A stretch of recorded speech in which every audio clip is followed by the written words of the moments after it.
राजनीति चाहे यूपी की हो या देश भर की, राजनीति में किस तरीके की गिरावट आ रही है ये हम देख रहे हैं और देखते आए हैं। एआईएम के प्रदेश अध्यक्ष हैं शौकत अली, जो कि यूपी के इस पार्टी के प्रदेश अध्यक्ष हैं। वो कल संभल में थे और वहाँ पर उन्होंने एक सभा में जो बातें कही वो हम सब सुन रहे हैं। उन्होंने जिस तरीके से बातें कही, जिस तरीके से मंच पे अपनी बात रखी, वो अपने आप में एक बहुत बड़ा विवाद बन गया है। एक ऐसा बयान बन गया है जिसे न सिर्फ सुनने पे और उसको सुनने के बाद जो रिएक्शन हो रहा है वो अपने आप में टकराहट क्या भाषा है, वो एक टकराव की भाषा हो चुकी है। वो राजनीति जिसको लेकर के बहुत बार विवाद हुआ, कोई कहता है धर्म की राजनीति है, कोई कहता है एक जाति की राजनीति है, संप्रदाय की राजनीति है, लेकिन इन सब राजनीति के बीच में जब ऐसी जहरीली भाषा की राजनीति होती है, बातचीत होती है, तो उसे कोई भी ये नहीं कह सकता कि इन्होंने ठीक कहा। मंच से इसी तरीके का भाषण होना चाहिए। और सबसे महत्वपूर्ण बात तो ये है कि क्या लोगों के बीच में इस तरह के भाषा का प्रयोग करना चाहिए? क्या जब हम मंच पर होते हैं, जिस तरीके से राजनीति को लेकर के आप सत्ता तक का सपना देखते हैं, क्या एमआईएम के लिए इस तरह की भाषा प्रयोग करना ठीक रहा? क्यों ऐसा करते हैं? ओवैसी की बात सुनिए तो वो चाहे ट्विटर पे अपनी बात कहते हैं या फिर वो कहीं पे अपना बयान देते हैं या मंच पे खड़े हो जाते हैं। लगता है इस पार्टी की परंपरा और उसके नींव में यही छिपा है।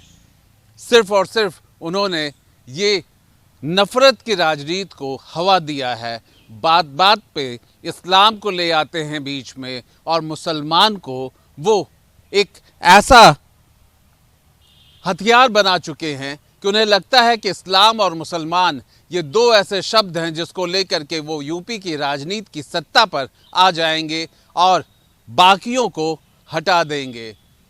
ये सही है कि राजनीति में अब सब कुछ जायज़ माना जाता है, लेकिन ये भी सही है कि राजनीति में भी एक अपना कायदा होता है, एक अपनी भाषा होती है, एक शालीनता होती है और सबसे बड़ी बात एक राजनीति की सीमा होती है, डेहरी होती है, लक्ष्मण रेखा होती है। और जब वो पार होता है तो कहा जाता है कि आपकी आज़ादी तभी तक मानी जाएगी जब दूसरे की आज़ादी को आप छीनते नहीं हैं, आप उन्हें परेशान नहीं करते हैं। मंच की जो भाषा शौकत अली की थी वो संत समाज से उग्र रूप से और कहीं ना कहीं धमकी और चेतावनी के रूप में निकल के आ रही है। ऐसे में हम क्या माने कि क्या इसे समाज को जोड़ने की बात हो रही है? क्या ऐसे राजनीतिक दल देश के और कभी सूबे को चलाने का सपना देखना चाहिए? क्या ऐसे नेता मंच से भाषण देने के लायक भी है? ये सब शौकत अली के उस बयान के बाद बहुत सारे सवाल न सिर्फ एआईएम से हो रहे हैं, बल्कि ऐसा लगता है कि क्या देश को कुछ लोग इस्लाम और मुसलमान के ठेकेदार बन करके उन्हें अपना वोट बैंक लेकर के सत्ता तक पहुंचना चाहते हैं? क्या बाकी लोग या बाकी जनता इस देश की नहीं है? और ऐसे भड़काऊ भाषण और जहरीले भाषण देने पे क्या उनको लगता है कि वो बहुत प्रचारित हो जाएंगे? क्या उनको वोट मिल जाएगा? शायद ये सब भ्रम है। राजनीति में अभी भी संयम, शालीनता, अनुशासन और शब्दों के चयन में बहुत ध्यान रखना चाहिए, जो कि शौकत अली ने वो सारी हदें पार करके दिखा दी। और निश्चित तौर पर शौकत अली के इस बयान पर ज़रूर कुछ ना कुछ ऐसा होगा जिसे बाद में शौकत अली इस बात को रियलाइज़ भी करेंगे और दूसरों के लिए एक सबक भी होगा कि मर्यादा और दूसरों का मान सम्मान भी बहुत ज़रूरी है राजनीति में। वीडियो जर्नलिस्ट दीपक राणा के साथ आलोक पांडे, न्यूज़ नेशन डिजिटल।